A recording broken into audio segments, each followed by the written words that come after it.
என் அனுபவத்துல நான் பார்த்திருக்கேன். ரொம்ப இக்கட்டான ஒரு சூழ்நிலை அவ்வளவுதான் நம்ம நினைக்கும் போது அப்போ ஆண்டவர் செயல்படுவார் பாருங்க.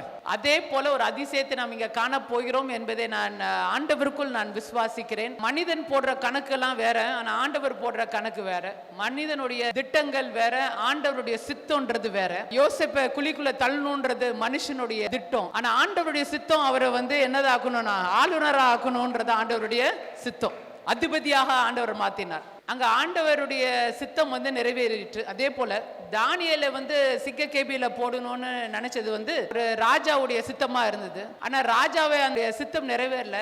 தானியேல் பாருங்க, ஆண்டவருடைய நாம மகிமைக்காக அந்த சிக்க கேபிலிருந்து ஆண்டவரை துதித்து வெளியே வந்தது போல இப்போ நம்ம இருக்கிற இந்த சூழ்நிலையிலிருந்து வெளியே வர தேவன் நம்மளுக்கு ஒரு பெரிய கிருபை பாராட்டுவார். சாத்ராக் மேஷாக் அபினகோ ஒரு அக்னி ஜுவாலைகளை போகணுன்றது மனிதனுடைய சித்தமா இருந்தது.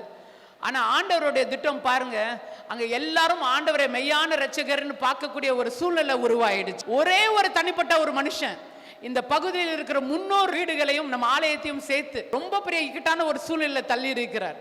அவங்க நினைக்கிறாங்க அவங்க ஜெயித்துட்டாங்கன்னு. ஆனா நம்ம ஆண்டவர் எவ்வளவு பெரியவர்ன்றது அவங்க கண்கள் பார்க்க போகிறது.